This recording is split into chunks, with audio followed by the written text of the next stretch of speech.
এবং আজকে উত্তরবঙ্গের সবকটা জেলায় অনেক স্থানে বৃষ্টি হওয়ার সম্ভাবনা আছে।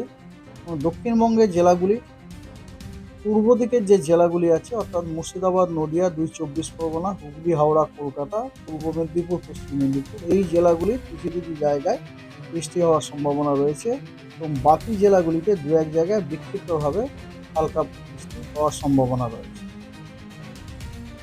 6 তারিখ এবং 7 তারিখ এই দুদিন দক্ষিণবঙ্গের অনেক জেলায় আপনার শুষ্ক আবহাওয়া থাকারই সম্ভাবনা বেশি। যেমন পুরুলিয়া, 2 বর্ধমান, বাঁকুড়া, হুগলি, হাওড়া, কলকাতা, পশ্চিম মেদিনীপুর, ঝাড়গ্রাম এবং দক্ষিণবঙ্গের বাকি জেলাগুলোতে বিক্ষিপ্তভাবে দু এক জায়গায় হালকা বৃষ্টির সম্ভাবনা রয়েছে। এবং উত্তরবঙ্গের জেলাগুলিতে আইদার আপনার জেলাগুলোর কিছু কিছু স্থানে বৃষ্টি হওয়ার সম্ভাবনা আছে অথবা দু এক জায়গায় বিক্ষিপ্তভাবে বৃষ্টি হওয়ার সম্ভাবনা। একদম উত্তরের জেলাগুলোতে আপনার কিছু কিছু স্থানে বৃষ্টির সম্ভাবনা রয়েছে। এটা হলো 6 এবং 7 তারিখ। 8 তারিখে উত্তরবঙ্গের একদম উত্তরে যে 5টা জেলা, সেই জেলাগুলিতে আপনার অনেক জায়গায় বৃষ্টি হওয়ার সম্ভাবনা আছে, অর্থাৎ ফেয়ারলি ওয়াইডস্প্রেড রেনফল হওয়ার সম্ভাবনা আছে এবং বাকি 3টি জেলাতে স্ক্যাটার্ড রেনফল হওয়ার সম্ভাবনা আছে, অর্থাৎ জেলাগুলি কিছু কিছু স্থানে বৃষ্টির সম্ভাবনা। আর দক্ষিণবঙ্গের সবকটি জেলাতে দু এক জায়গায় বিক্ষিপ্তভাবে হালকা বৃষ্টির সম্ভাবনা রয়েছে 8 তারিখে। 9 তারিখে দক্ষিণবঙ্গের সব জেলা আপনার বিক্ষিপ্তভাবে দু এক জায়গায় হালকা বৃষ্টির সম্ভাবনা রয়েছে।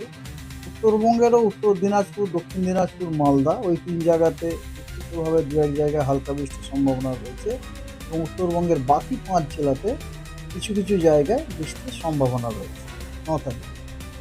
আর 10 তারিখে উত্তরবঙ্গের কেবলমাত্র দার্জিলিং, জলপাইগুড়ি, কালিম্পং, আলিপুরদুয়ার, কোচবিহার এই 5টি জেলাতে ফেয়ারলি ওয়াইডস্প্রেড রেনের সম্ভাবনা আছে, অর্থাৎ এই জেলাগুলির অনেক জায়গায় বৃষ্টির সম্ভাবনা রয়েছে।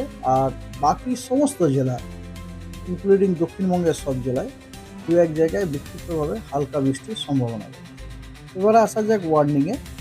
আজকে দক্ষিণবঙ্গের বীরভূম, পশ্চিম বর্ধমান, বাঁকুড়া, পুরুলিয়া এই কয়েকটি জেলা বাদ দিয়ে বাকি সমস্ত জেলাগুলিতে বিক্ষিপ্তভাবে থান্ডারস্টর্ম উইথ লাইটনিং এবং তার সাথে ঝোড়ো হাওয়া 30 থেকে 40 কিলোমিটার প্রতি ঘন্টায় অথবা 40 থেকে 50 কিলোমিটার প্রতি ঘন্টায় হওয়ার সম্ভাবনা রয়েছে এবং উত্তরবঙ্গের জেলাগুলিতেও বিক্ষিপ্তভাবে থান্ডারস্টর্ম উইথ লাইটনিং এবং তার সাথে ঝোড়ো হাওয়া 30 থেকে 40 কিলোমিটার প্রতি ঘন্টায় থাকার সম্ভাবনা রয়েছে। আর 6, 7, 8, 9, 10 এই 4 দিনের জন্য কোনো ওয়ার্নিং নেই। আর মনসুন প্রোগ্রেসের কোনো খবর এখনো পর্যন্ত নেই।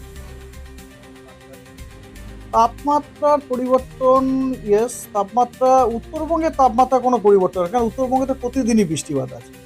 দক্ষিণবঙ্গে তাপমাত্রা আপনাকে বলছি,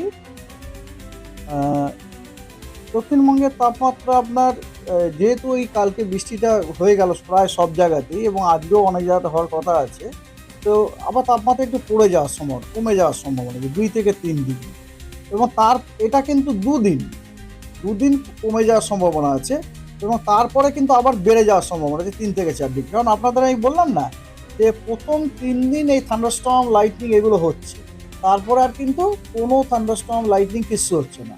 আর ওগুলো যদি না হয় তাহলে কুলিংয়ের কোনো গল্প নেই, তখন আবার টেম্পারেচারটা 3 থেকে 4 ডিগ্রি আপনার বেড়ে যাবে। তার মানে প্রথম 2 দিন 2 থেকে 3 ডিগ্রি হয়তো কমবে, ঠিক আছে, মানে প্রথম 2 দিন ইনক্লুডিং টুডে,